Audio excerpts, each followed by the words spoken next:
Holton. And good evening. My name is Matt Holton. I'm privileged and honored to be the superintendent of the Chaffey district. We have individuals in this room representing a lot of different entities. We have our board of trustees member, Gilza Dehas here. We have teachers here. We have students here. Thankfully, we have parents here. We have experts from law enforcement. We have experts from fire. We have the K-9 company that we work with. You'll meet Blaze here probably in a little while. And then we have some individuals who, as a result of fentanyl, this opioid, the synthetic opioid, 100 times more potent than morphine, 50 times more potent than heroin, has killed family members in this community, in this district, where we're at. In a recent conversation with our fire chief, there are pockets where this is affecting individuals more than other places geographically. In our immediate region, this is affecting us severely. And so tonight, you're gonna learn a little bit more probably than you know about this. And again, just so thankful that you are here, because the only way to combat this is not by one single entity. It's all of us getting together. It's all of us ridding this area of this poison. So I'm going to turn it over to our director of campus safety, Rob McCoy, former lieutenant with San Bernardino Sheriff, and he's going to set the agenda. But I think before he does, we're going to show a video. Yep.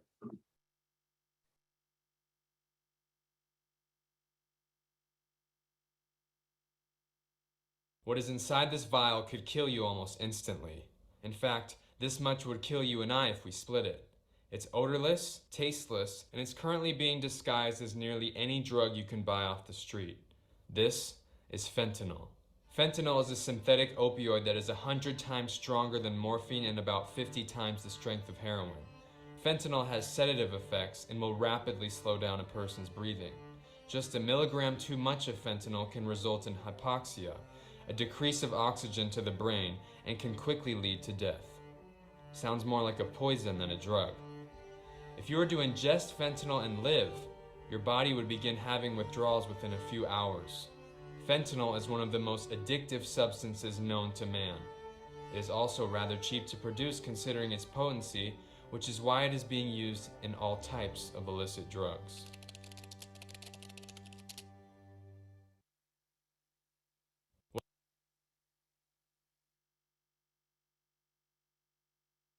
This evening. The California Department of Public Health has reported stats that say from 2018 to 2020 in California youth, ages 10 to 19, overdose deaths have increased by 625%. Fentanyl now leads the U.S. in overdose deaths over any other drug. My name is Rob McCoy. I'm the Director of Safety. I want to thank you again for being here tonight. I would like to make a few acknowledgments. Hugo Lopez, the Director of Child Welfare and Attendance for the Ontario Montclair School District. We are collaborating on this evening. I also want to thank Nadia Bahina Del Angel, Field Representative for Freddie Rodriguez. She's here this evening. Thank you for your support. And I want to thank our presenters.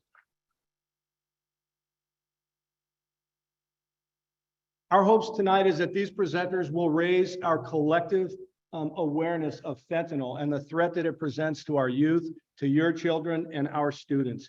We have such a packed agenda, and with that being said, I want to move right on to our first presenter. This is Sergeant Dave Salyer, San Bernardino County Sheriff's Department.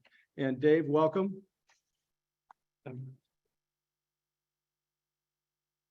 The experience that Sergeant Salyer brings to the table, he's a former DEA task force officer, current sergeant with the Sheriff's Department. And Dave has extensive experience in street and major level narcotics. He also helped implement the Sheriff's Department overdose response team, which has since helped to save countless lives. Sergeant Salyer, thank you so much for being here this evening. Thank you for having me, Rob. Well, I don't have to introduce myself since Rob took care of all that, so I'll just get going on the presentation.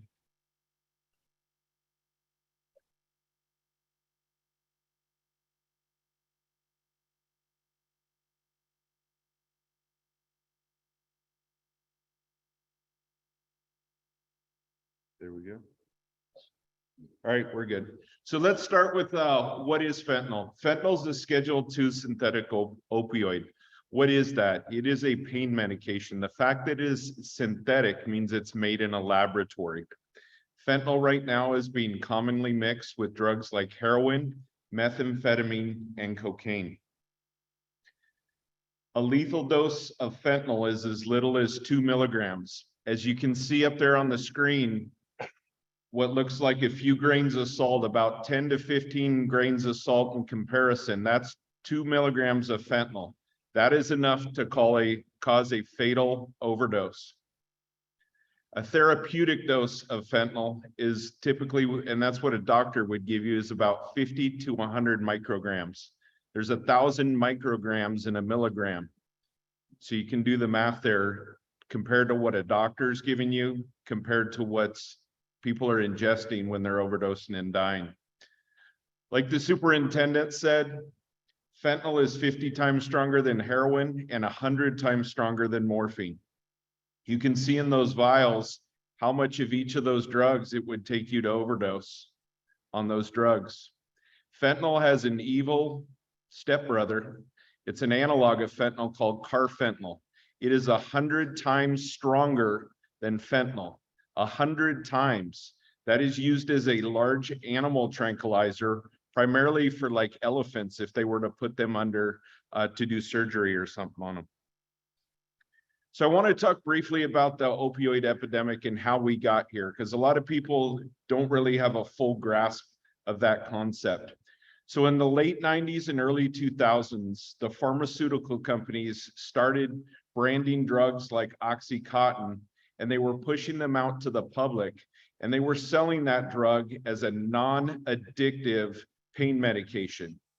They convinced doctors all over the country that this was the greatest new medication, and if people were in pain, they just needed to take more and more of this medication to feel better. Obviously, this was a huge lie. And if any of you have seen Dope Sick, which is featured on HBO, or another documentary, Crime of the Century, it talks about this whole issue with Purdue Pharma. So in the years leading up to 2013, DEA and FDA became wise, and they saw what doctors were doing. They saw what pharmaceutical companies were doing, and they decided to crack down on the doctors who were overprescribing these drugs. So it was a great idea that the government was now doing something about it, but the problem was the legal supply was completely cut off, and we had millions of Americans who were addicted to pain medication. We'll talk a little bit about how addictive these drugs are, but what you'll learn is these people just don't stop using. They're going to continue to use and look for other ways to use. So when the DEA cracked down on the doctors and the pharmaceutical companies, the users couldn't get prescription drugs. So that's when we saw an uptick in heroin.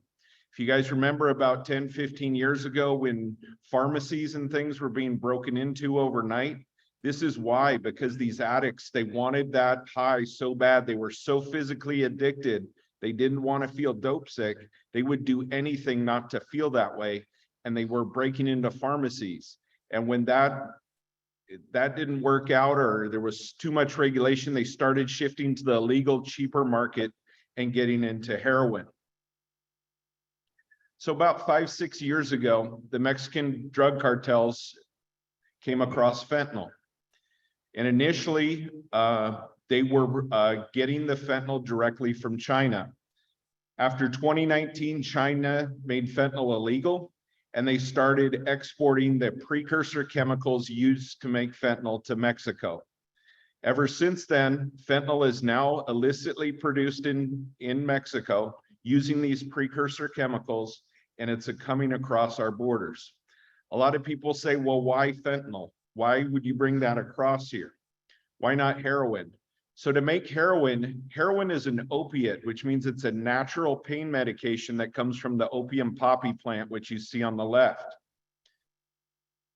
It takes 5 acres of opium poppy fields to make a kilo of heroin.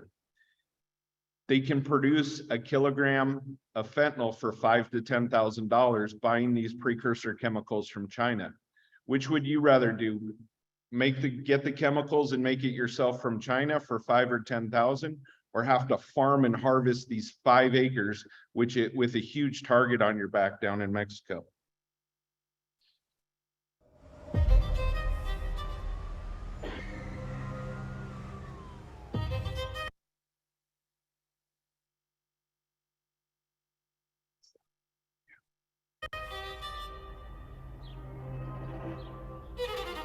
Recent overdoses are shining a spotlight on the trouble with opioids in the Central Valley, especially among teenagers.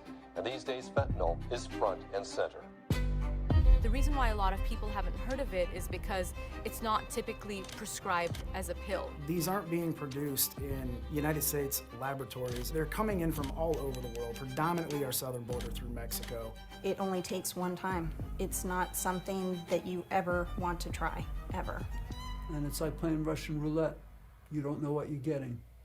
Good luck. 911, take emergency. Got two people that looks like they're OD. I don't know what happened. My son's dead. Not one, but 2 kids that were foaming at the mouth, gray, purple, completely unresponsive. I thought he was cleaning up. I thought he was getting better. I trusted him, and I shouldn't have. You don't even have to meet your drug dealer anymore. You can purchase these drugs through social media, and you can actually pay through apps. And every parent will tell you, God, I wish I would have known about this. How do you not know about this? Fentanyl pills don't care about what color your skin is, how much money you make, where you live. It's an equal opportunity destructor in a sense. This isn't just another drug. You're not just gonna wake up with a sick to your stomach feeling or a hangover. You're not gonna wake up. That's the difference. So that video is from a documentary called The Killer High. It documented this problem in Fresno, where they were hit particularly hard with fentanyl overdoses and still are today. Here you see in this next slide, these are all examples of seizures that we've seen of fentanyl coming across the Mexican border. There's hundreds and hundreds of thousands of these counterfeit pharmaceutical pills coming across our border every day. They are all throughout our neighborhoods, and they're making their ways into our schools. So let's talk about the counterfeit pharmaceutical pills. So what the Mexican drug cartels are doing is they are making fake pills that look like legitimate prescription pills. If you look at the upper left, remember when I talked about the pharmaceutical companies were pushing OxyContin? The most popular way that pill looked was the blue M30 pill, which you see on the top left.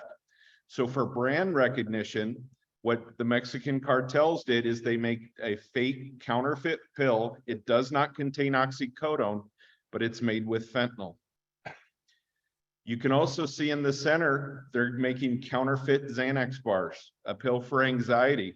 A lot of children take these pills. They're now making those counterfeit with fentanyl in them. Look at the bottom 2 pictures. You see a bag of Xanax bars and then several bags of blue M30 pills and Xanax bars. Can anybody tell if those are real? The answer is you can't. Unless you are getting pills from a pharmacy in a legit pharmaceutical bottle, you cannot trust what you are taking. The M30 pills are still made as a legit pharmaceutical pill. But what we're seeing all over the place right now are these fake pills containing fentanyl. And I just want to talk about how these pills are made. So when they get these precursor chemicals from China and they make the powdered fentanyl, they are mixing them with cutting agents, different types of sugars, acetaminophen, other binding agents, which makes the pills stick together. So what they do is they mix those up in either a bucket, a trash can, I've even heard a bathtub, and they mix it up as best they can. Think of it when your mom used to make chocolate chip cookies. They're sprinkling in a little bit of fentanyl in that mixture, just like your mom used to sprinkle in chocolate chip cookies. The problem with this is there is absolutely no quality control down there. So even though they try and mix the pills as best you can, You know, when the chocolate chip cookies got on your mom's cookie tray, you'd look for the one with all the chocolate chips, right? It's not, they're not equal. Or you may pick up a cookie and see, well, half of it doesn't really have chocolate chips. So I'm going to take that bite and I'm going to save the really sweet bite for the one with all the chocolate chips. That's what's going on with these pills. The fentanyl is in there and they are not distributed equally throughout the pill. So we have a lot of users who say, oh, I'll only take a half a pill, or I'll only take a quarter a pill. The problem is with the pills, you can't see them like in the chocolate chip cookies. So you have no idea where that fentanyl is. So you may split a pill with a friend and they may use it and they may be fine, but I may overdose and die because I got the half of the pill with the more chocolate chip cookies or the more fentanyl in it. So I want to talk just briefly about the victimology of fentanyl. Fentanyl affects all age groups, all races, all socioeconomic backgrounds. I'm sure you've seen lots of celebrities in the news in the last several years of people who have died. People like Prince, Tom Petty, Tyler Skaggs, a lot of athletes who suffer from injuries and get hooked on pain medication.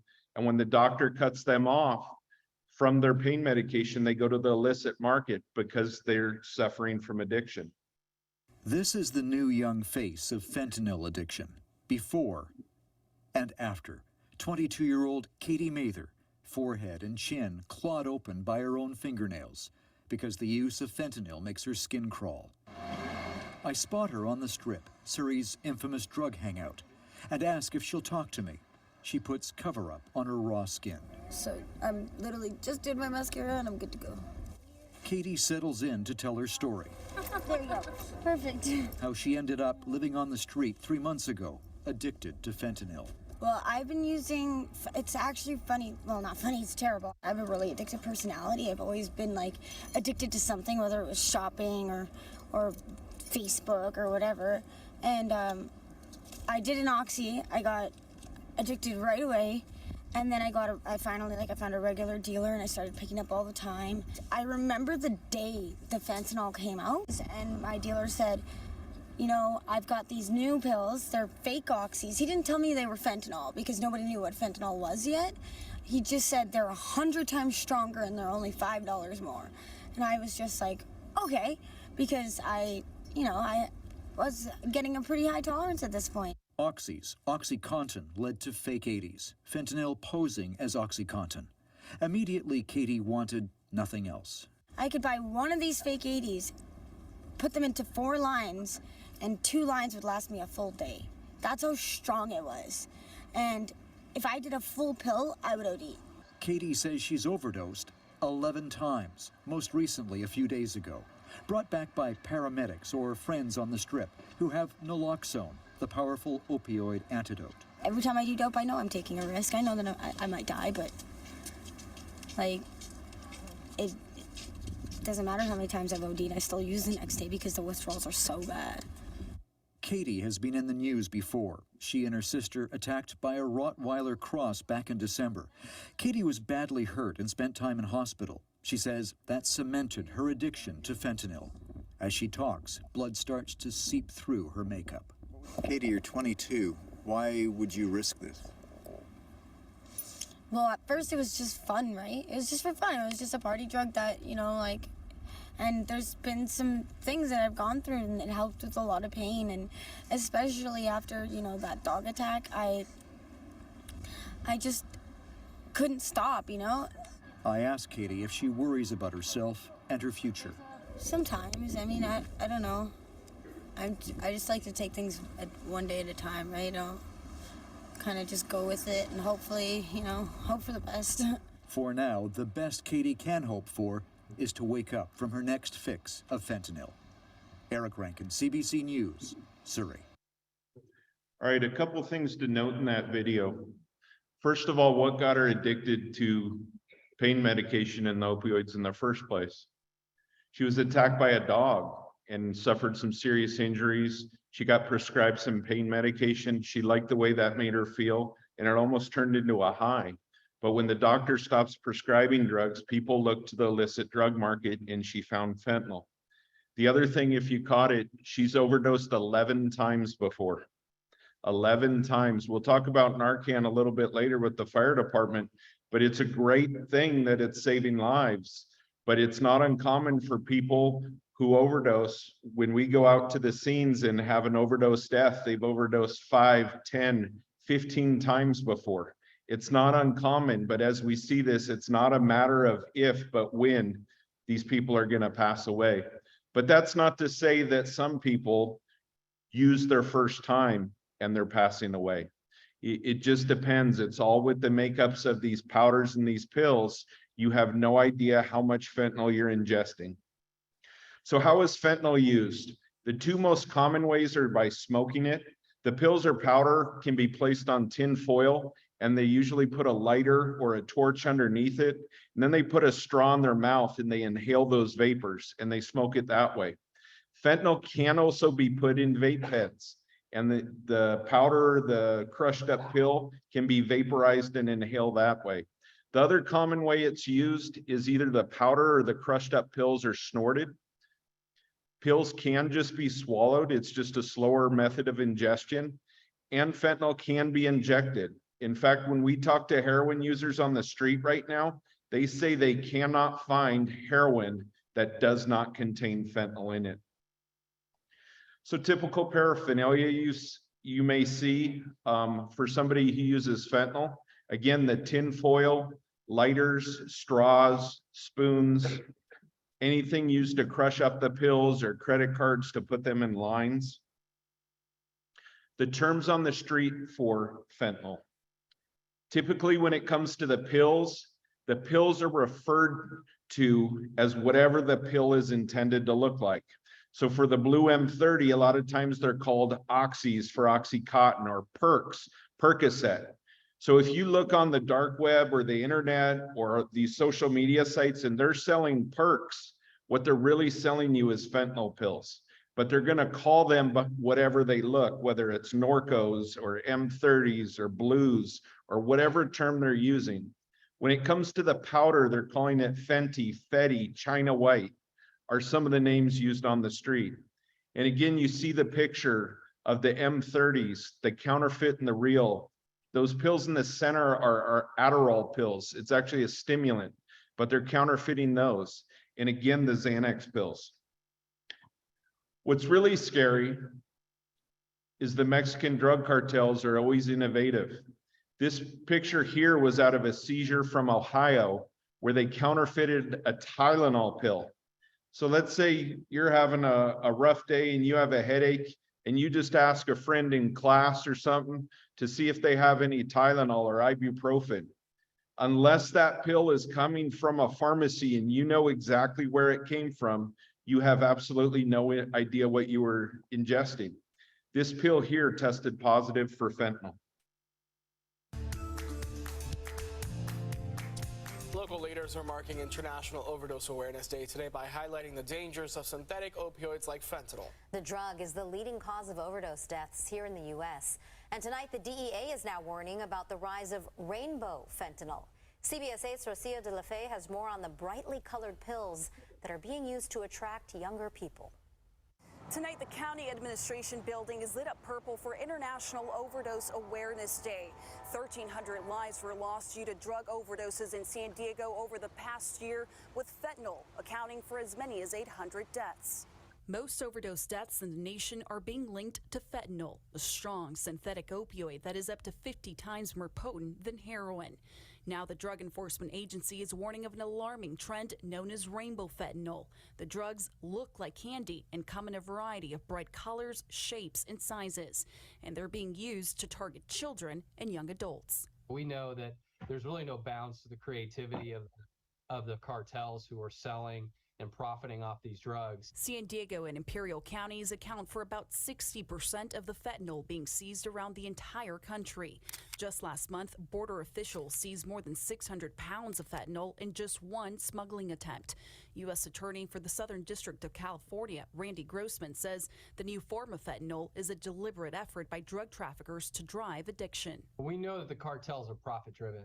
and their goal is to put as many drugs in the hand of users as possible so it could drive up their profits. And they're going to use whatever creative means that they can. Rainbow fentanyl has been seized in at least 18 states so far. The DEA states that the different colors don't necessarily indicate a higher potency level, and every color should be considered extremely dangerous. You don't know what you're getting right now. Now is not the time to be experimenting with one oxy pill or with a small amount of cocaine. That experiment could cost you your life. Grossman says he realizes that officials won't be able to prosecute their way out of the crisis and will be focusing heavily on prevention strategies. Rocio de la Fe, CBS 8. All right, so I'm sure if you've been watching the news in the last month or two, you've seen what's going on with Rainbow Fentanyl. They're making it look like Smarties or Skittles, and that's even what they're sometimes being advertised at. What they are doing is they are trying to attract or get more customer acquisition. They want to create addicts to this stuff so they can make more money. So if they can brandish something that looks appealing to kids, that's what they'll do. So these are the M30 pills, they're just different colors. But what we're also seeing is colored powders. And then you saw those kind of chunky, it almost looks like colored sidewalk chalk. And that's another form of the rainbow fentanyl. So you think, wow, this is on the news, but is it really in our neighborhoods? So if you guys didn't see, about 3 or 4 weeks ago, Fontana police made this seizure. I think it was like 40 or 50,000 of these rainbow M30 pills containing fentanyl. So how serious is this problem? And I'll give you examples nationwide to locally here. So this is back in 2019, we had about 6,200 overdose deaths in California. Last year, that number was over 10,000.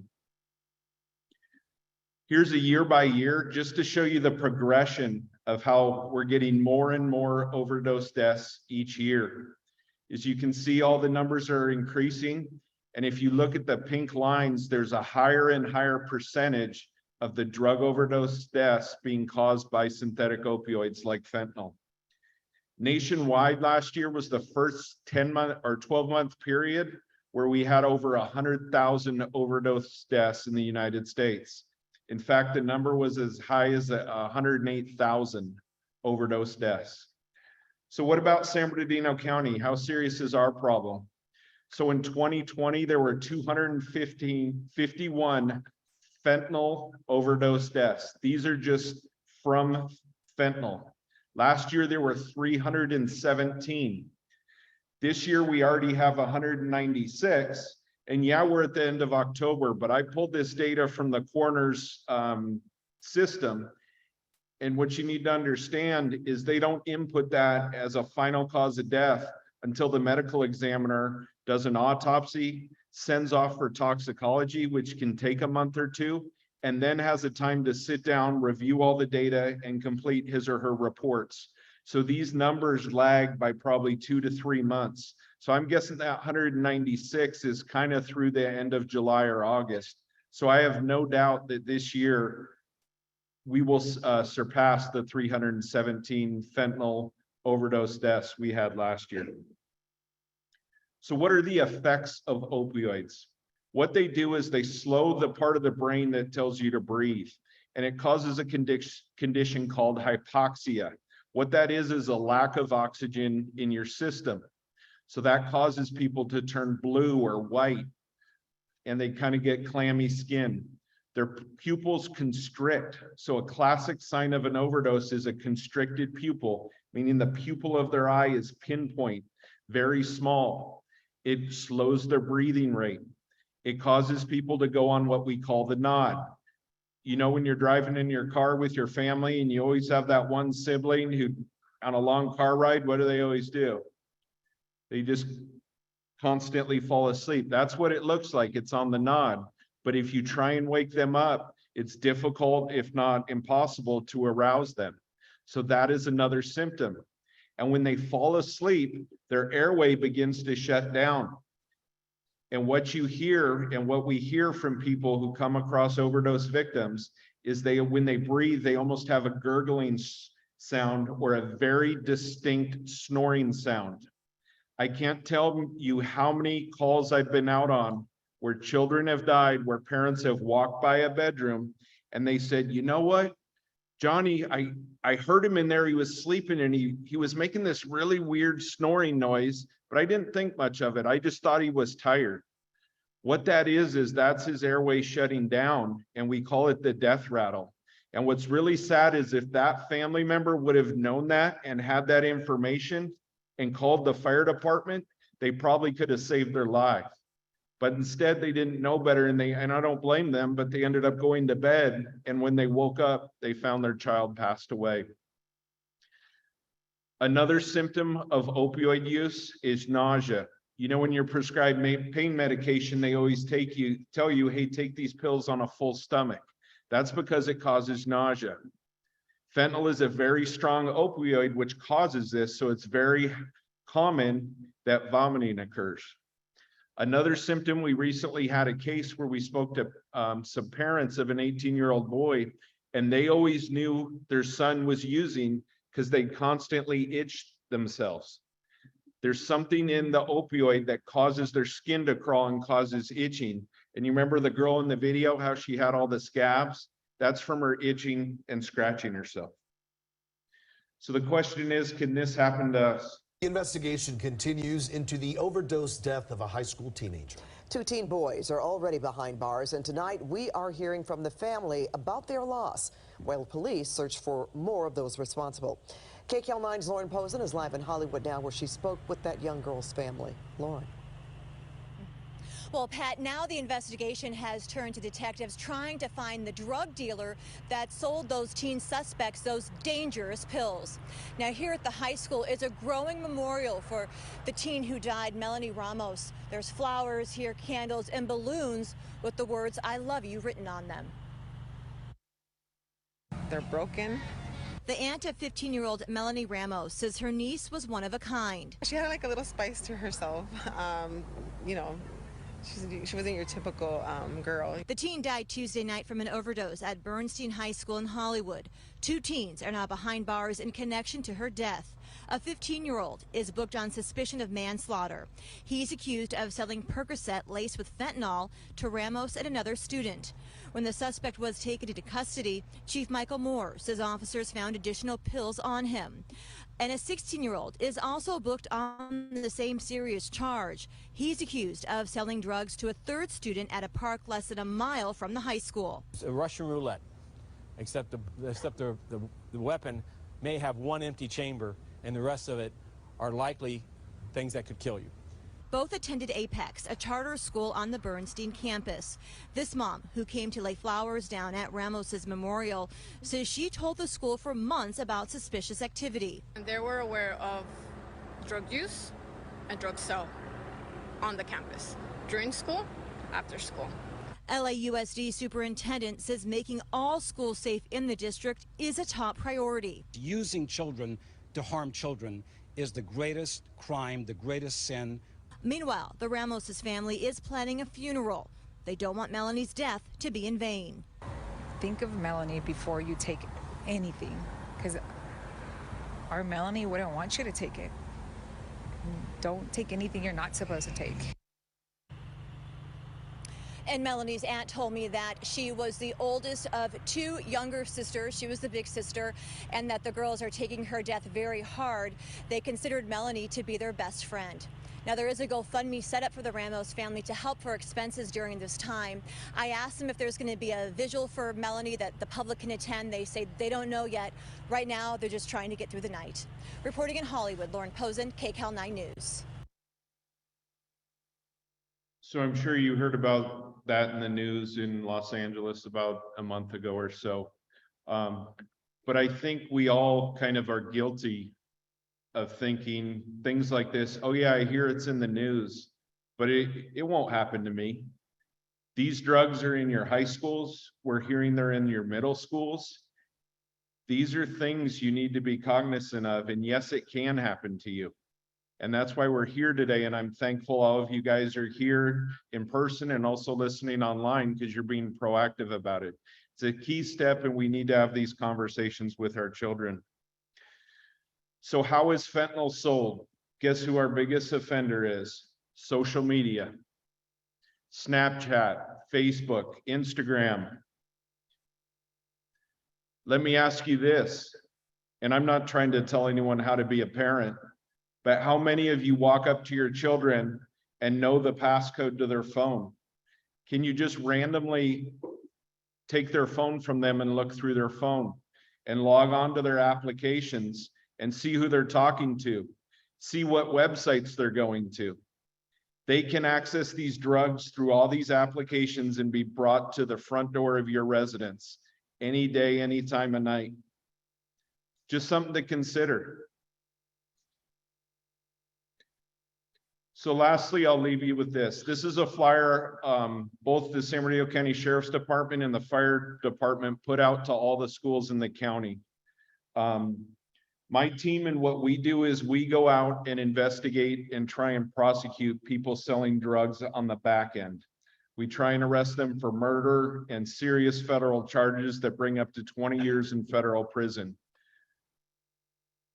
We serve a true deterrent effect on the back end of that, but we would much rather come out on the front end and talk to you about the education here and prevent this from happening in the first place. So with that, I thank you for your time, and I'll turn it back over to Rob.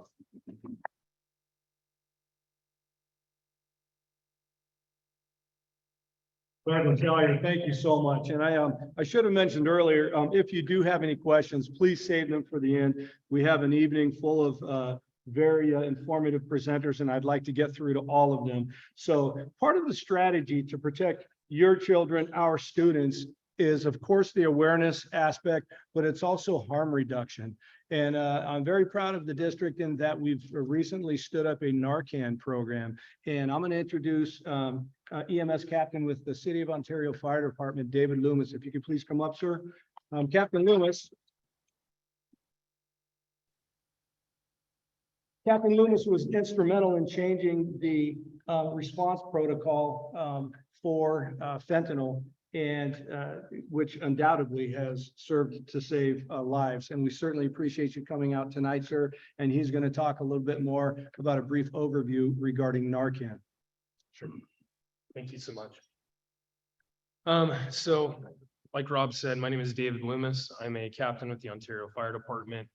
I'm a paramedic, and a lot of what we do in the position I'm in has to do with education. So as we move forward with this, we have a couple objectives. I'm not going to hit all of this tonight. We've already talked about how opioids work. We've talked about recognizing overdoses, but we'll touch on this a little bit. The main goal that I have is to kind of help educate and be part of that solution. I have been on overdoses at this very high school for fentanyl. Ontario leads the county of San Bernardino in overdoses significantly. A lot of that has to do with trafficking through our city, and so we want to be part of that solution. So like we talked about, opioids are used to relieve pain. They're used in medicine. The concern with overprescribing, like was talked about earlier, leads to a person's inability to get that medication. At a certain point, you cannot be prescribed anymore. And so, like you've already learned, you turn to the streets and you end up buying something. What I want to touch on is that we have seen overdoses in people as old as 78 years old on fentanyl. Most 78-year-olds are not going out to party, right? These are people who can't obtain pain medicine any other way.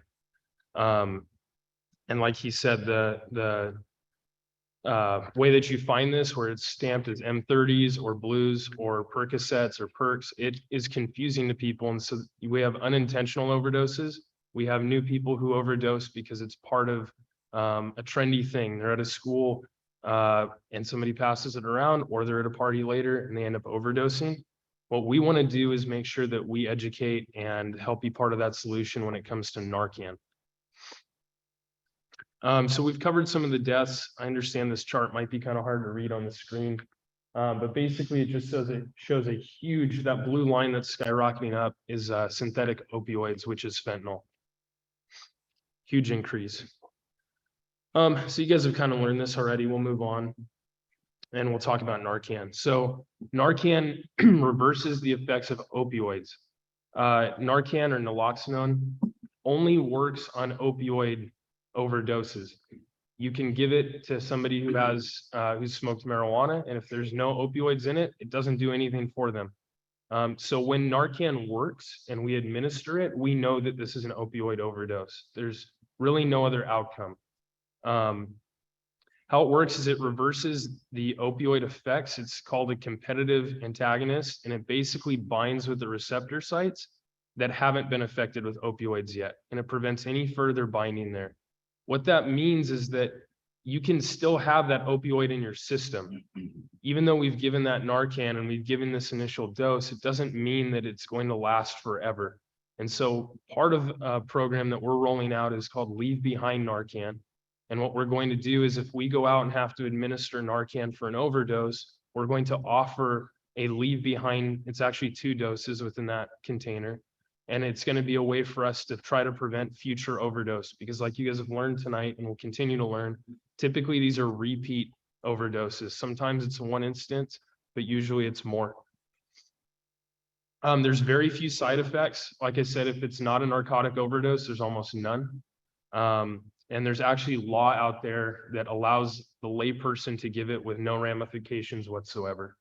You're covered under the Good Samaritan Act. So how Narcan works, I kind of talked about it, but it binds with those opioid receptor sites within your brain. Part of the reason why narcotics are so addictive is it makes you feel good, right? Our brains naturally have receptors that bind with those opioids, and it makes you feel a good effect. And when that goes away, you feel really bad, to the point where it, like you can see in that poor girl in that video, it totally dominated her life. It became her obsession. It became everything that she wanted was to get that next hit, get that next hit. And unfortunately, we see this all the time.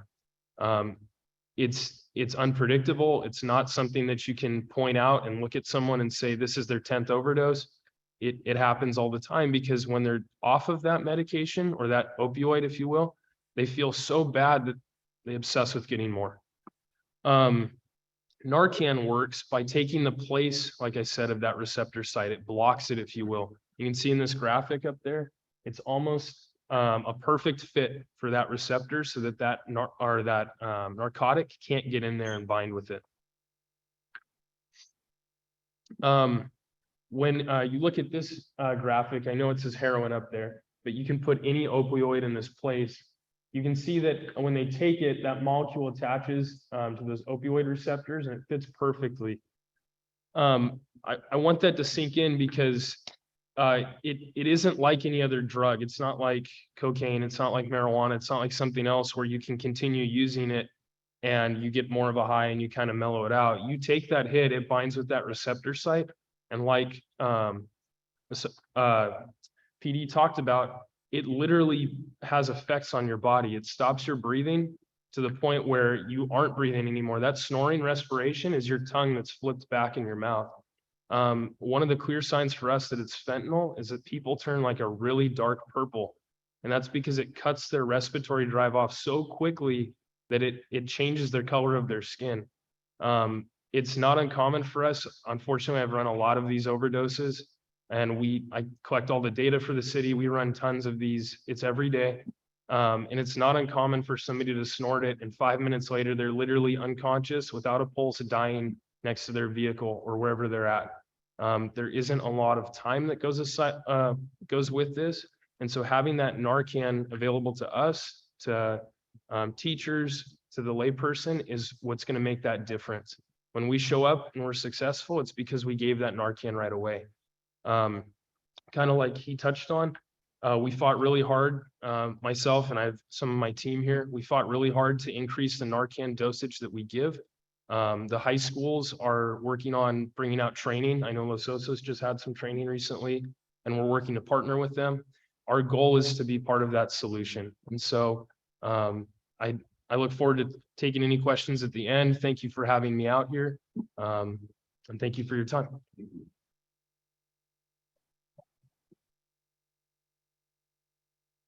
Captain Loomis, thank you again so much. So as I had mentioned earlier, as of this week, we will have Narcan on every one of our campuses in our nurse's office and in our administrative offices in the discipline office. All of our nurses, our campus officers, and our administrators will be trained in Narcan. And as an example, on a good day, if we do, and as Captain Loomis mentioned, our most recent overdose was here at Chaffey last year, and fire on a good day, no fault of their own, is probably 7 minutes away. And so that means that this person's going to be in respiratory distress for 7 minutes. Whereas if we have Narcan on campus, we can administer Narcan and have them breathing in likely under a minute. So that's part of the harm reduction strategy that we are implementing. Our next presenter represents Void, victim of illicit drugs. I would like to introduce Amy Neville, please. She is the Vice President of Void. Please welcome Amy.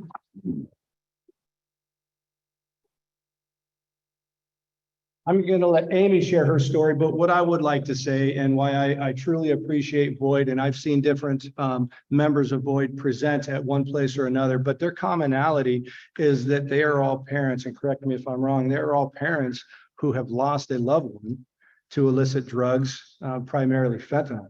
So, Amy, I'm going to hand off to you and allow you to share your story. Thank you so much for being here tonight. Thank you for having me. Should I? Ta-da! No, I got it. I've done this before. Thank you. Hi, everybody. Good evening. My name is Amy Neville, and I am here tonight on behalf of Void. But before I get into what Void does, I want to tell you a little bit about Alexander, my 14-year-old son. That's him in the picture, actually. And Alex was a pretty typical 14-year-old, anxious, puberty setting in, loved to skateboard, loved video games, fought with his sister, made me crazy because he was always hungry, and I never had enough food on hand or the right food on hand. All the things that those of you that have teenagers can probably relate to. However, in June of 2020, we had this really funky period. Maybe 10 days at the most he was going through this, and through that time I asked him, I'm like, what is going on? Something's up with you, dude. I want to take you to the doctor. No, Mom, I ate something bad. I didn't get any sleep. I was up all night playing video games. And again, like I said, it looks like intense puberty, and Alex was a very intense kid, so it kind of lined up. But my mom's senses were still felt like something was up. And after about 3 days of me badgering him, he comes to the kitchen table late on a Sunday night and he's like, I got to talk to you guys. I wanted to experiment with Oxy. I got it from a dealer on Snapchat. It has a hold on me and I don't know why. So, we did what any parent would do. The following morning, we called the treatment place to get him in. And in the meantime, while we were waiting for them to call us back with their recommendation, we took Alex to get his haircut. He and his dad went out to lunch. He went and saw some friends that afternoon. And that night, he took the pill that took his life. Sometime after 9 p.m., he went to bed, and that was the last we saw him alive. And we did not know about fentanyl, you guys. I can't even tell you how bad. I wish I knew about fentanyl. We would have reacted very differently. The narrative at the time was still very much somebody stole grandma's pills and is doling them out to friends. That's what we thought we were dealing with. And we thought we were prepared for this moment because Alexander was that kid that came home from, first grade, that very first Red Ribbon Week, and was like, ooh, tell me more about what it means to alter my mind. And so we were ready. We educated him, we educated ourselves. Those conversations became more and more mature as he was growing up. We thought we were ready for this. We had the social media passwords, the internet went off at night. We thought we were doing the things we were supposed to be doing. And seriously, we did not know about fentanyl, number one, and number two, Snapchat and other social media companies like us to believe that sex trafficking and bullies are their only problems. Their problems go far deeper than that. That is just the tip of the iceberg. So after Alex died, we moved right into action mode. In fact, the first time I spoke out about fentanyl and social media was at his funeral, because I know his friends were doing the same things, and they needed to know that they needed help, and they needed it immediately. And that's why I tell you the story about Alex and how quickly he died, because you have to recognize that this is an urgent matter. If somebody is in that experimental phase, it's deadly, and they need your help, and they need it right now. And this isn't a situation where it's like, oh, you're doing these drugs, don't do them anymore, because it doesn't work that way with fentanyl. You can't just stop. You need treatment. You need help. You need detox. It's a whole thing. And you are going to need, it's going to take a lot of people to help you out through it. But you know what? It's going to be totally worth it. So after Alex died, we set out to learn everything we can about illicit fentanyl, the social media harms. That's how I met Jaime and Steve, who are also part of Void. And through that, you know, we decided to form Void and kind of bring it to the people, right? To kind of shout out from the rooftops. We're primarily education and advocacy work. We have a film called Dead on Arrival on our website. It's 20 minutes long, but it really kind of wraps up the fentanyl crisis in a nutshell. It explains it pretty well. Anyone can watch it, anyone can share it. We travel the country showing the film and giving talks on it, talking about social media harms. I've got a couple different presentations that one has been designed by the National Guard that I can give, and then also one on social media and self-esteem for children. We talk to legislators all the time about these issues, but our primary messages are that fentanyl changes everything.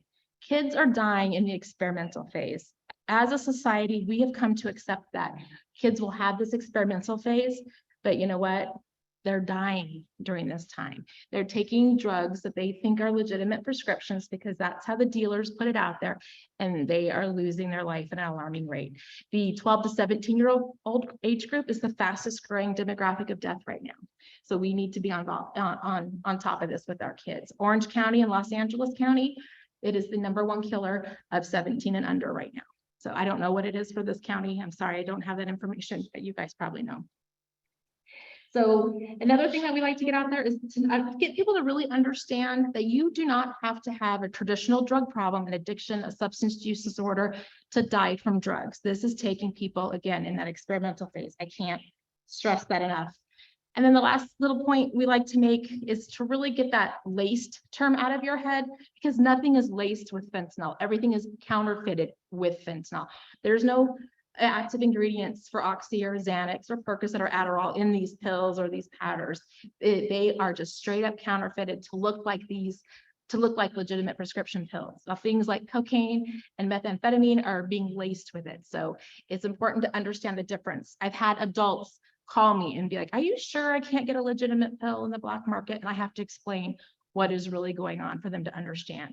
Because some people, if they think it's laced with, they think they might still get a pill that doesn't have fentanyl in it, and that's just not happening.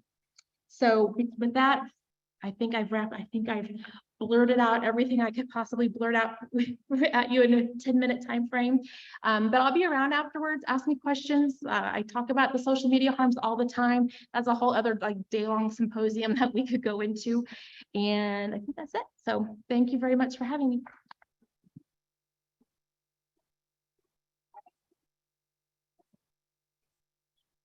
Amy, thank you so much for sharing, and thank you for your part on Void as a board member there. And I think Void, and why I thought they'd be important for you to see tonight, is because they are a great force multiplier. If it's so fantastic to see this room full, but there's so many more people that could benefit by this information. So please do take Amy's information down. You can find Void online.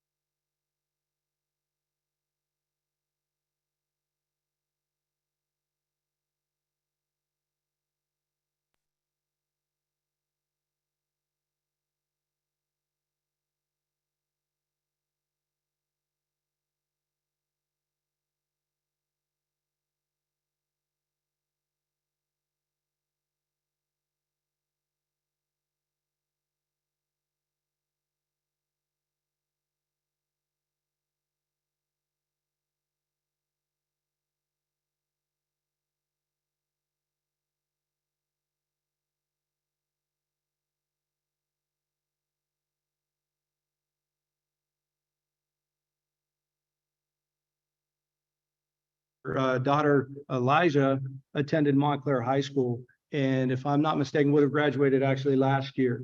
And unfortunately, we lost her due to an overdose at home as well. So I invited them up to please share your story, and I appreciate and I thank you for your willingness to come up and share your story. And of course, our hearts go out to you for your loss. And I know that we share that by you sharing your experiences, hopefully we can avoid somebody else from going through the same. So thank you so very much for being here this evening. Yeah. Hi, my name is Maria David. This is my son, Javon. He graduated from Colony High School. He played 4 years there, graduated, and when he graduated, he wanted to be in the medical field, so he stayed home, didn't go away to college, and decided to go into RCC. And I think in our household and everybody else's household, pandemic came at that time. And what happened, it caused a lot of our kids to get depressed, be isolated. Some kids already had an issue with anxiety. My son had an issue with insomnia. And so he purchased a pill that was one of his friends had advised him to, that was going to help him sleep, ease the pain, the anxiety that he was going through. And we found him the next day on the 9th of November in his room, slumped over in his chair that he used today to play PlayStation. And I'm here to say that I'm in the medical field, my husband is a police officer, and I say this to say that this can happen to anyone. Did I know about fentanyl? Yes, in the medical field. I didn't know that these pills were being made, that they were being pressed and being distributed as a real pill. I had no idea until I found my son lifeless in his room. And I do want to clarify one thing that I know that we've all been talking about with the professionals. They keep using the word overdose. And I know that a lot of these people that are passed away are frequent users, and maybe they have overdosed time and time again. But in my son's case, and a lot of young kids, it's not an overdose, it's a poisoning. And the reason I say that is because, like they said, a fake Tylenol that somebody gives you, if it's laced or if it has fentanyl in it, it's not going to kill you if you were getting Tylenol. If my son would have got a Percocet, he took half of a pill, my son would be here today. So my son did not overdose. My son was murdered. He was poisoned. The dealer that gave him this pill, this is the first time I speak about his case, and it's because there was an ongoing investigation. And the dealer is behind bars, awaiting trial on first degree. And it's stating the law enforcement officers that do their job, that are able to get these people behind bars. And a lot of these children are not overdosing. They're either just curious, they're either going through depression, they're going through anxiety, they're going through something that as parents, we teach our kids, no drinking and driving. Don't get in the car with somebody that's been drinking.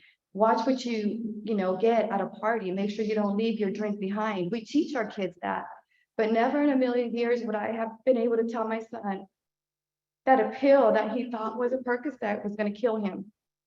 And I will say that a lot of these children that are dying and young teenagers, they're not trying to die. My son did not try to die that day. He was trying to ease whatever pain he was having. He was trying to ease insomnia. He was trying to relax, go to sleep, whatever was bothering him. And my son didn't wake up again. And so I'll say that these kids are not trying to die. They're not trying to overdose, or they're not trying to get a high. I know that sometimes that's a misconception. Overdose death, we see it over and over again. And a lot of these are not overdose deaths. These are one time, and these are murders. And they're being poisoned. So I say this to please tell all your parents to talk to your kids. Thank you.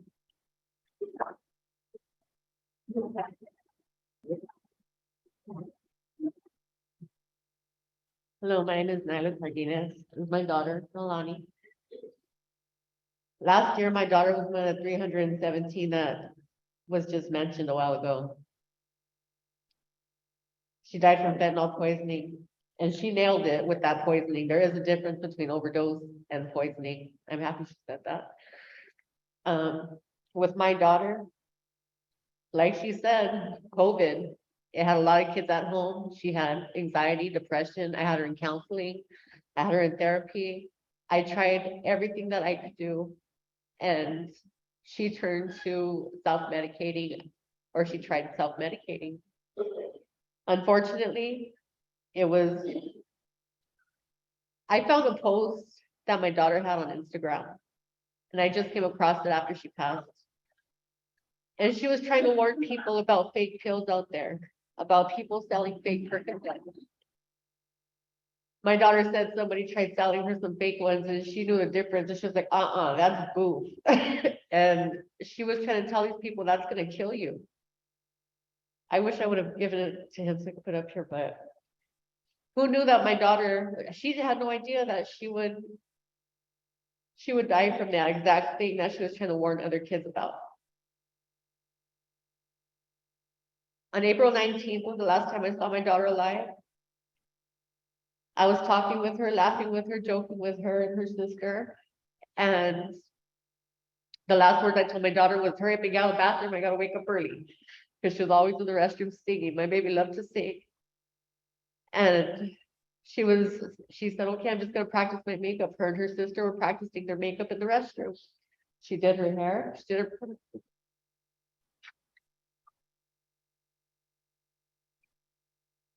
I'm sorry. I'm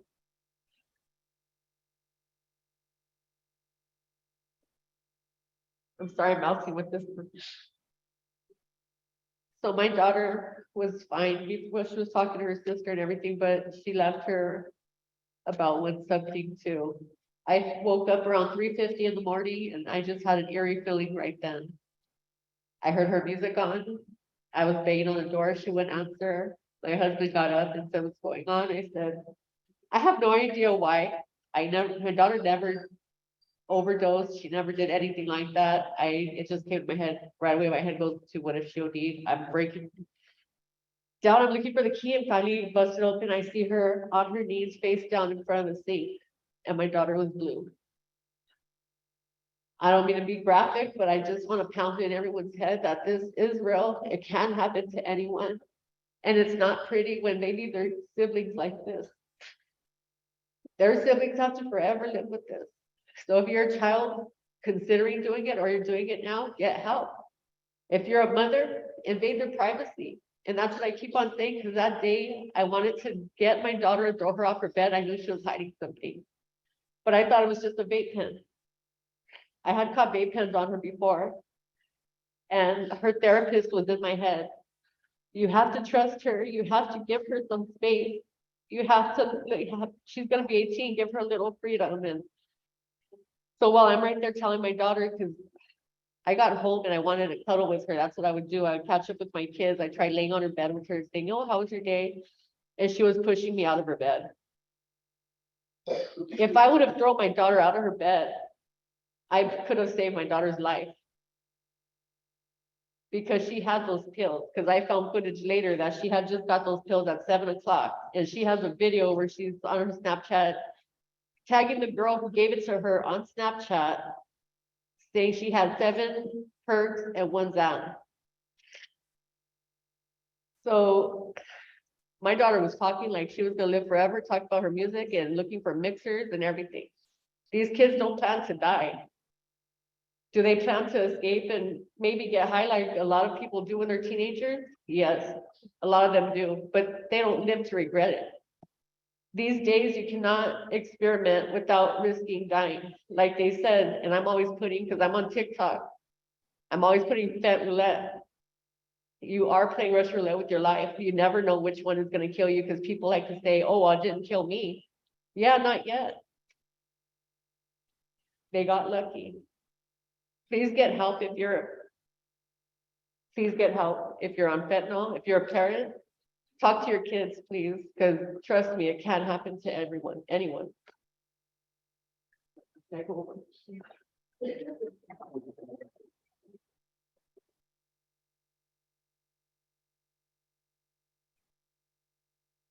Thank you so much to all 3 of you for sharing your story. That is absolutely heartbreaking. And as we had discussed before, I think will be highly impactful to hopefully, prevent another family from having to go through or endure what you did. So thank you for that. What we're going to do is move on a little bit to part of our strategy. We have a multifaceted strategy to try to protect our students and try to protect our campuses from illicit drugs, fentanyl, other contraband. To do that, the district has contracted with InterQuest Canine Detection Services, and we have one of our handlers here tonight. And I understand we do have, this is Blaze tonight. So what I would like to do is invite them up here to give a little bit of a demonstration to help you better understand what it is that we're doing on a daily basis throughout our district to try to dissuade students from bringing contraband onto our campus. So if I could, I'll please hand off to you.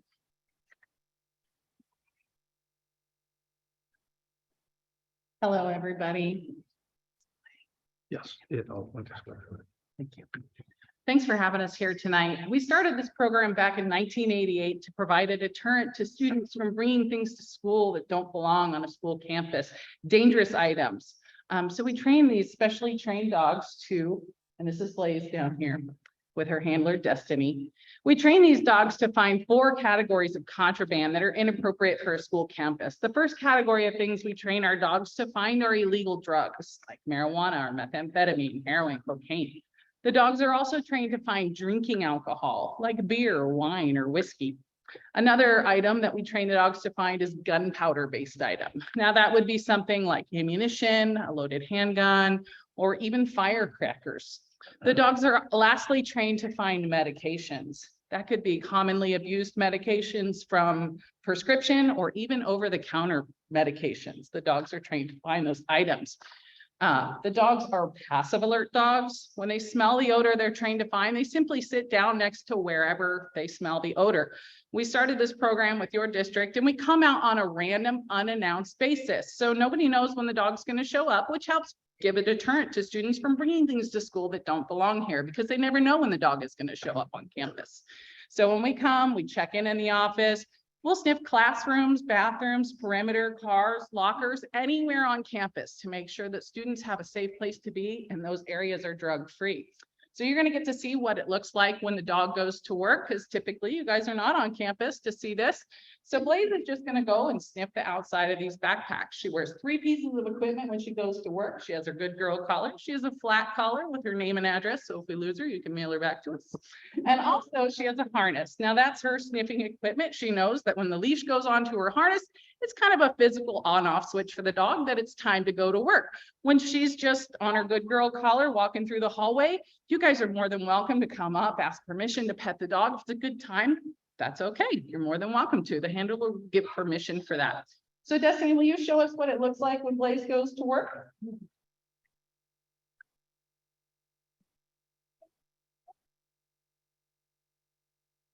Just sniff the outside of the bag. And all she thinks she's doing is playing this fun game of hide and go seek, where she's looking for her toy. Her toy is just a piece of fire hose with some cork in it. So if it gets in the water, it'll float and we don't lose it. But let's go ahead and take a look at that backpack and see what's in there. Dustin, can you hand that to me? Good girl, lady. Good girl.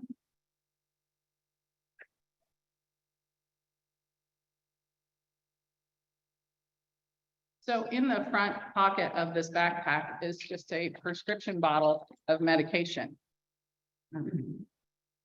That's all it takes. Doesn't smell like much to us, but that dog can smell about 1,000 times better than you or I. So they're able to detect things when a student brings an item they're not supposed to have. And we're on campus, the dog's able to detect those items and make sure that they're removed from campus. And that's the goal, to make sure that these items aren't on campus, whether we find them when we're here or we deter students and make them think twice about bringing something to school that doesn't belong here. That's the point of the program. We really appreciate your partnership with us and we appreciate your time tonight. We'll stick around for questions at the end.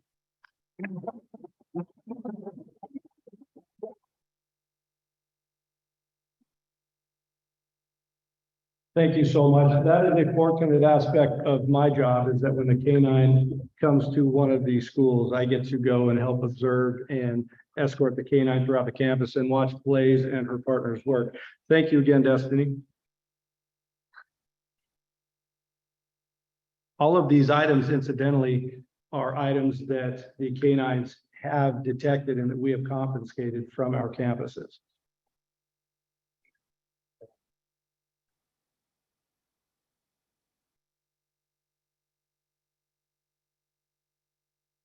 That's after work.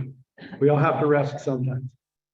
Okay, so I would like to move on to a few of our last presenters actually, and they also represent a very important part of our multifaceted strategy to protect our campuses from contraband and to provide services where we need be and interventions to help our students if in fact we do detect or learn that they are experiencing some problems with drugs or alcohol. And what I'd like to do is if I could please introduce Principal Todd Haig.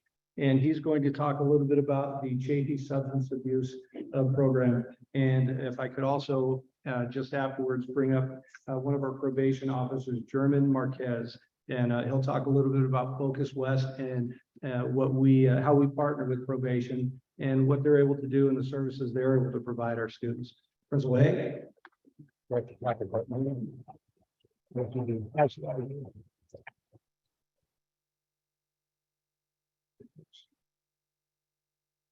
Sorry about that. Yeah, I could have blamed that on you. Okay. There you go. Thank you. My name is Todd Haig. I'm the principal of Chaffey Adult School here in Ontario. We have several campuses, and along with all the other programs we offer to the community for adults, language, diploma, GED, a number of other programs, career programs, we do offer a program in cooperation with the district. It's a substance intervention program. Now, generally, it's a program along with all the other programs the district offers and services. If you haven't checked out the district website, there's a number of resources on there. Robert, what do I do for the next slide? It doesn't look like it's transferred.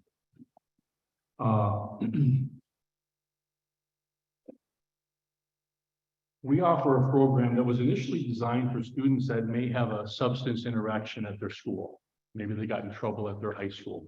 And it was a resource for students to be, and their parents be referred to, an intervention, if you will, to at least be able to provide assistance or an intervention, hopefully to keep it from happening again. So we call it Chaffey Substance Intervention. It's for students and parents. So a student attends with a parent or guardian. They attend 3 sessions. It's every Monday evening. They attend with the same parent or guardian. And it's by a referral through the district. So I've got some information I can share with you at the end of the presentation or at the end of the session tonight if you're interested. So it would come from a referral from the discipline office, or if a parent had a concern and was reaching out for some assistance or for some help with communicating with their teen, they could speak with their school's counselor, their student's counselor at school, or an administrator to receive a referral to the program. So again, they attend with the same parent or guardian for all 3 sessions. We have 2 instructors that we use. They're both here tonight to try to educate themselves a little bit more on this current situation, the fentanyl situation, serious situation, far beyond some of the more traditional things that teens used to get into, the alcohol, marijuana, the opioids and the fentanyl crisis is certainly taking a lot of people by surprise. So it's very communicative, along with talking about substances and what's out there, informing parents, trying to duplicate as much as we can what's talked about tonight.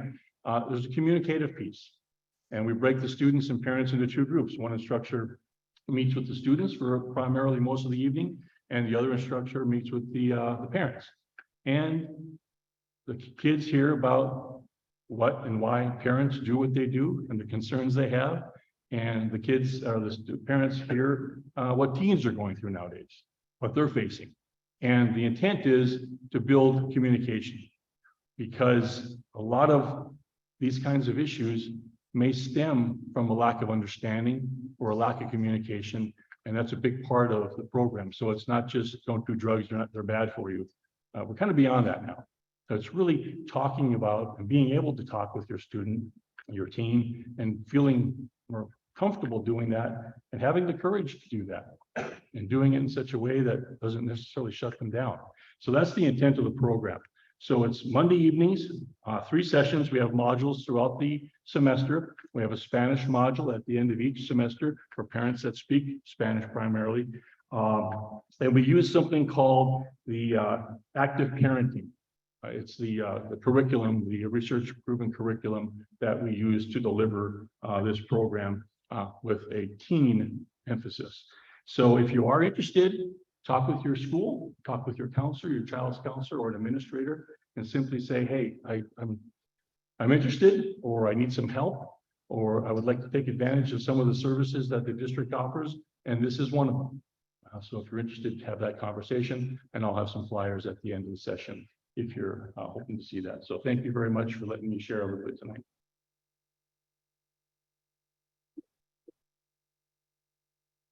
Thank you, Dan. There's a very good reason that that slide actually didn't present correctly, and that's because I didn't insert it properly.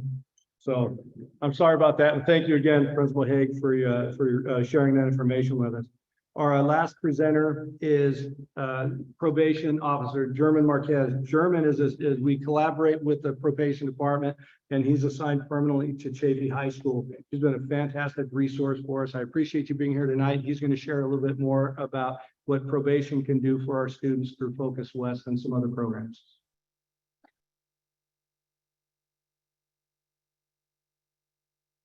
Good evening. My name is German Marquez. I'm a probation officer. Like Rob was mentioning, as far as I'm assigned here at Chaffey High School, but I try to assist pretty much all the high schools within the district. So within our department, so what we do offer like drug and alcohol classes and other component classes as far as for the students. When we run into like situations where like either drugs or a lot of the vaping pens that are going on as far as right now on the campuses, they'll come as far as the discipline office, and then from there we try to pretty much write a referral. We'll send them to these counseling classes, and any of these are all open as far as for anybody, not just as far as here on campus or any of the schools. What we do offer, if a lot of things that we do provide, or we try to get a lot of these things as far as done at a level where like now we're creating awareness for them. So at least, they're aware of what's out there, things like that. And then from there, if it becomes more serious, we also contract with providers where like they provide like drug counseling more in depth and individual. So those are the kind of things as far as our department does provide. We do have a Focus West, what's called intervention officer here. And also at, we have 4 day reporting centers as far as where they offer all this, with one here in Montclair, San Bernardino, and Fontana. So I do have information and flyers for you guys. So if you guys have any information or questions regarding that, just come and talk to me.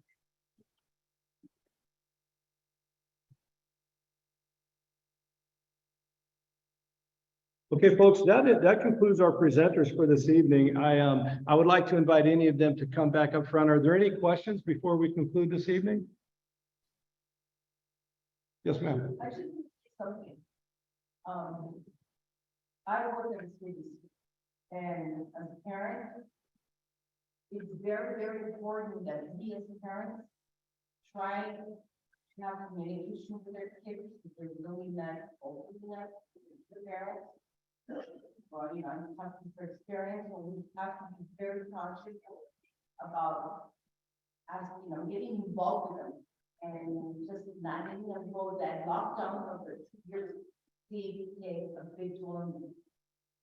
Emotionally, ability, and I just want to let everybody know, please take care of your children and don't let them go. Hang on to them. Absolutely, I appreciate that. The collaboration is paramount. We have to have it, and we certainly appreciate the parental collaboration and you all being here tonight. Thank you for mentioning that. Amy? And maybe you guys know the answer, maybe you know the answer off your head. I think you said you were having punching down on our camp. Sure. On average, how many Americans does it take to reverse? That varies for sure by the potency of the fentanyl, but that 4 milligram dose we give is the bare minimum. The maximum we can give is 10 milligrams, and frequently, once we give that, the hospital has to continue to give Narcan drips. This is not what we do is we restore their breathing, but we're not fixing the problem by any means. This is a long-term recovery. Did you find you're using 2 or more, or? That's probably a safe assumption, sure. It's hard to quantify. I mean, I have years of data, but it's definitely more than that initial dose typically. And then, of the college oil on how successful versus 50% of the time, 80% of the time? I don't actually have an exact percentage for you, but I will tell you that with that increase in Narcan amount that we give, that change in dose, we get a significant reverse rate. It's substantial, and I would say it's more than 50%. We give Narcan, typically it's very successful. But a lot of that has to do with that education, people calling us at community time. It's a challenge, which is why we want that.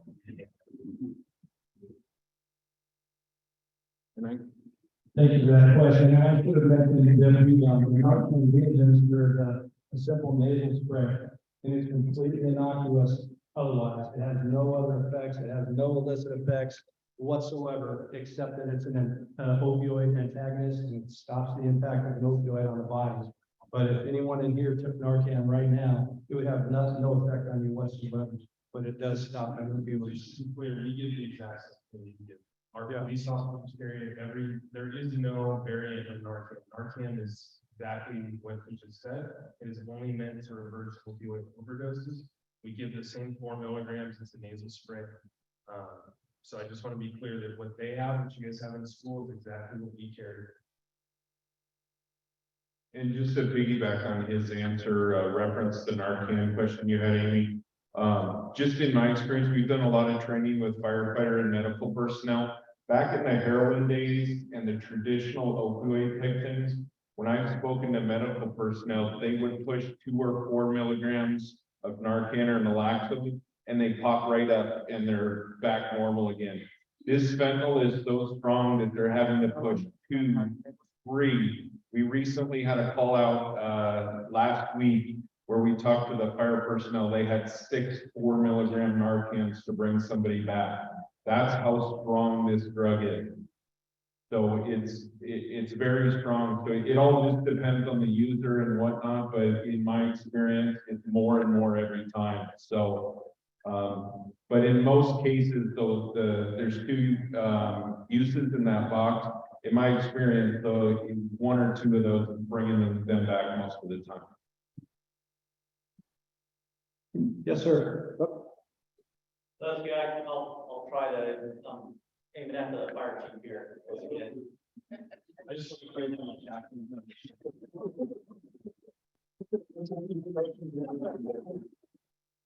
I just had a question. You mentioned earlier in your presentation that you leave up to 2 more doses of the Narcan. Is that leaving it with an authorized person, family member, trusted source? It's a trusted source is a good way to put that. So the idea there is that if this person has anyone else with them, a friend, a neighbor, somebody else who is at that scene, and when I say scene, I truly mean that. It's sometimes in cars, gas stations, bathrooms, you name it. I've probably run an overdose there, right? If there is someone else there who is going to be with them, we have education, we have this Narcan that we offer them with the explanation of this is to be used in the event that there was another overdose. They can refuse to take that. There's no obligation by any means.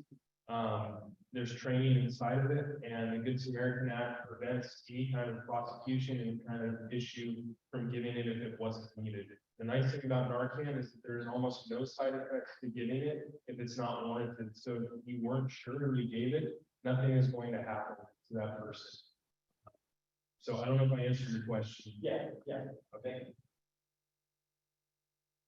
Thank you so much for that. So this is for any product, Narcan nasal spray. It's packaged just like it comes from the pharmacy, and incidentally, it doesn't take a prescription. Anybody can go right. Yeah, There's actually federal legislation that says you can go to any parks and ask for Narcan and they have. Yeah, so if you'd like to take a pass this around, this is exactly, this is identical to the Narcan that we are now going to be having on us at our school. Yes. So timeline, so, how much time would you need to make sure you get to that person that needs that in our time? Are you asking me how long you have to give it to them? As soon as you recognize symptoms, the sooner the better. I can't quantify a time for you because it's like we learned before, this isn't a regulated drug, so the potency of it really varies. As sick as this is, a lot of the cartels and drug dealers want people to overdose and die because it adds credibility to their brand, if you will. And so there are times where we see new strands come through and we have a lot of deaths related to it. It's really hard to quantify what you would want to do. All I can say is you want to call 911, and if you had Narcan on hand, you want to give it as soon as you could. Thank you.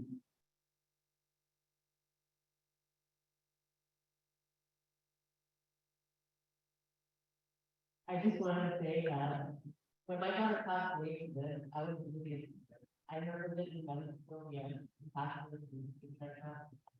But I didn't know about getting a kid. But my point is, with that time, I'm always talking about Narcan. I never really get enough on it, we never know the class situation when someone needs it. I have my son told me, if I have Narcan, I'll never know if I can want another back, because she's still working enough. So please think about that. We never know if we're ever gonna need it. We'll never know if it's done. Thank you. Do we have any other questions tonight? In the back? I can reject my question. For our.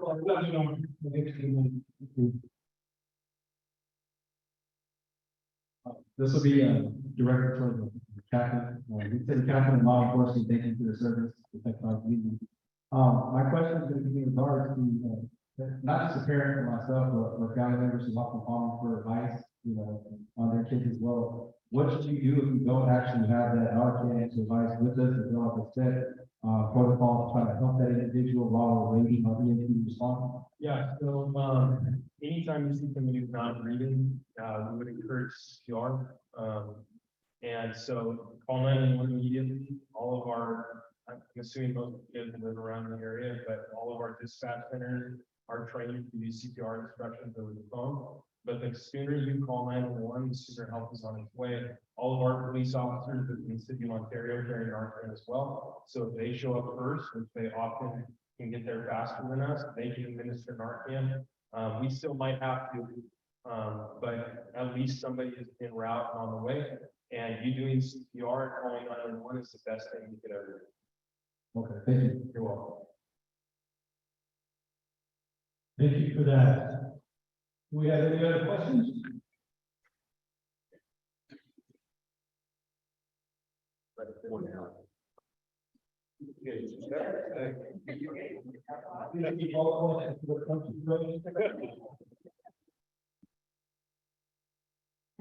This is really good.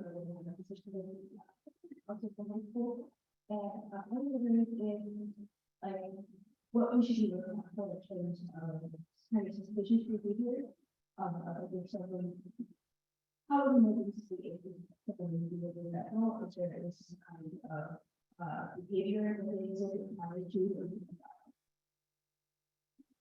Yeah, so kind of what I talked about with the effects of the opioids causing people to go on the nod. Sometimes they're irritable. If they're sobering up and going through the withdrawals, they'll be irritable, maybe sick. Like I said, the vomiting, pinpoint pupils, things like that. Just kind of being suspicious and secretive about their behavior. Thank you so much. I really appreciate it. You're welcome.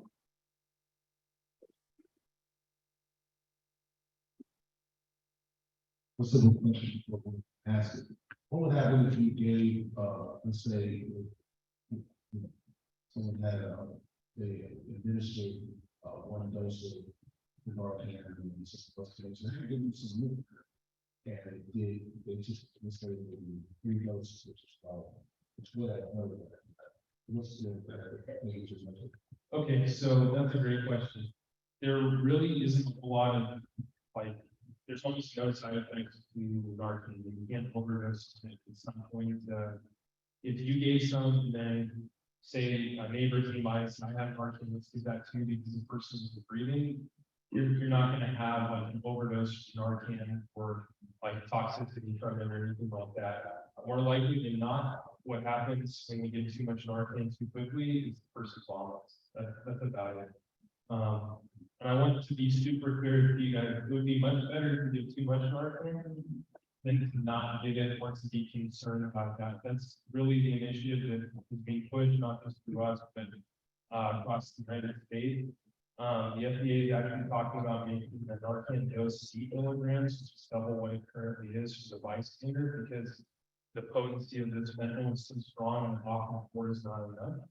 So if you did have that Narcan and if you're thinking about getting more, I would encourage you to do what you think is best, but realize that it would be much better to do that than to turn around and hesitate. I cannot stress enough though that calling 911 is the best thing you guys can do. We're going to be able to have definitive care, get them to the correct facility, and not long-term treatment. That is so imperative, it's so important. So the Narcan is crucial. We're definitely including that, but I think let's stress how important it is to call 911 and then do CPR. Just one more thing with the Narcan. Narcan is temporary, so it blocks those opioid receptors from, I understand, about 30 to 90 minutes. So if someone overdoses and you have Narcan in your house, you may see them in 2 minutes pop up and see normal and fine. They have to go to a hospital and be treated because that Narcan will wear off. Those opioid receptors will no longer be blocked. And if they still have fentanyl in their bloodstream, they can re-overdose. Something else we see is these, if they get hit with Narcan, these users become sober and they may want to use again because they start going through those evil withdrawals again. So just something to think about. Question back here. So, us as parents may not always be in situations where it's like that. Is there an issue with teenager having a bunch? No, there's not. Because Samaritan Act is pretty clear that anyone who's trying to help someone else with good intention is covered. There's not a leash situation, there's not a, so I don't want us to think that, like having that Narcan, having your child have it, carry it around with them, that's awesome. But really, I think the goal for tonight is describing that what could happen and having that conversation to prevent the need for it to begin with, right? That's what we're really trying to do is aim towards prevention. The Narcan that we give out is because the overdoses occurred, not necessarily that as the fire department we're reaching out to get it out. I think that that's a really good point. I want everybody to be comfortable giving it, but really I think the best thing that you guys can all do is that outreach to your child, try to prevent this is the very early to begin. There was a question down here. Where? Oh, he answered.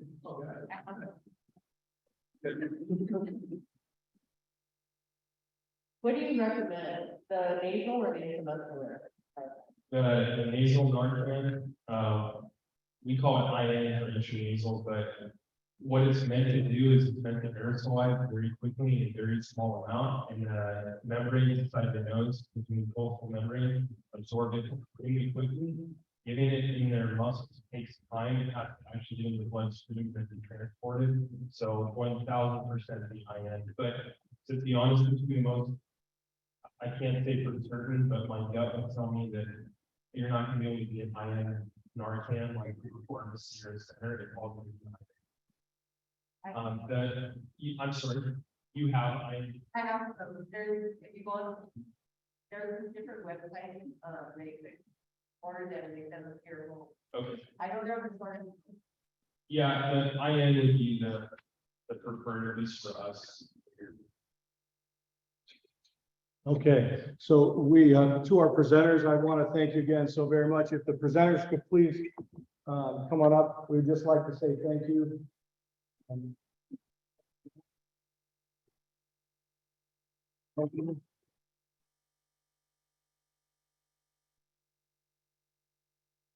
Ms. Cardenas, Mrs. Davis, you as well.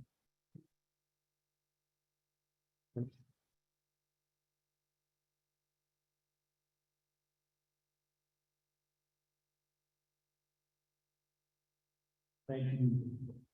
And that's one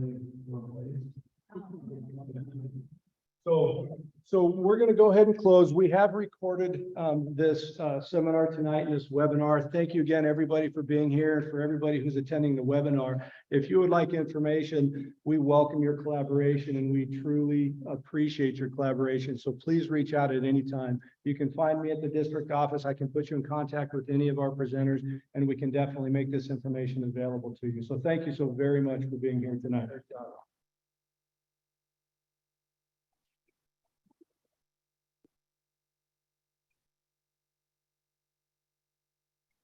Great job. No, thank you. Thank you. Thank you. Thank you so much. That was a great idea. You're welcome. I just think, you know, I'm a child that